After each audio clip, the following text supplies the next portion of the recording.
ఇలా రాజకీయం ఎట్లా తయారైందంటే మాకెంత మీకెంత, మీకేంది మాకేంది, ఎంతిస్తావు ఏమిస్తావు, ఎంతిస్తే ఓటేస్తావు ఏమిస్తే ఓటేయాలి, మనీ ఎంత మందెంత, ముందెంత వెనకెంత అన్నట్టుందుల్లా. అటు లీడర్లు అట్లనే తయారైనరు, ఇటు ఓటర్లు అట్లనే ఉన్నారు. గెలిచిందే లెక్క అని వాళ్ళు గెలిచినాక ఏం చేస్తారో లేదో ముందే గుంజాలని మనోళ్ళు ఎవ్వల తండ్లాట అల్లదుల్లా. పుకటి పథకాలకి ఇట్లనే వంచుకుంటా పోతే ఏకన్నా మిగిలది మళ్ళా అని గరమైంది దేశం పెద్ద కోర్టు. కేసు ఏందంటే తమిళనాడులో ఫ్రీ కరెంట్ పథకం చాలు చేయాలని సర్కార్ డిసైడ్ చేస్తే ఒకళ్ళు సుప్రీం కోర్టుకు పోయినరు. పబ్లిక్ కరెంట్ బిల్లు కూడా కట్టలేని పరిస్థితులు ఉన్నారా? అంతలావైతే పోర్లకు మంచి చదువులు చెప్పిరి, సక్కడి దవాఖానలో ఫ్రీ వైద్యం చెప్పిరి అనుకొచ్చింది. తమిళనాడులో ఏంది దేశమంతా గిదే కథ. ఎలక్షన్లు అంటే చాలు గాలి దుమారం నూకొచ్చినట్టే హామీలు గుమ్మరిస్తాయి అన్ని పార్టీలు. పబ్లిక్ ఆశ పెట్టాలి, పవర్లకు రావాలి, ఓటర్ల నొబ్బియాలి, ఏదో ఒకటి చేసి గెలవాలి.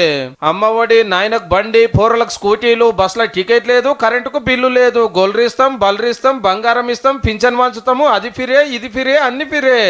ఇవన్నీ చూసి కొందరు ఏమంటారు అంటే పబ్లిక్ పని చేసుకోకుండా సోమరులను చేస్తున్నారా అని. అట్లని ఇచ్చేటోళ్ళు ఏమన్నా ఇంట్లోకెళ్ళి ఏమన్నా తెచ్చిస్తున్నారా అంటే మనం కట్టిన పన్నుల పైకంతో పుకట్ పథకాలు పెట్టి ఫిరిగిస్తున్నట్టు గప్పాలు కొడతారు. అంతా గలత్ ముచ్చట. పెద్ద పెద్ద సావుకాలకు సబ్సిడీల పేరు మీద 1000 కోట్ల రూపాయలు ఇస్తారు, అగ్గసగ్గకు 100 ఎకరాల భూములు ఇస్తారు.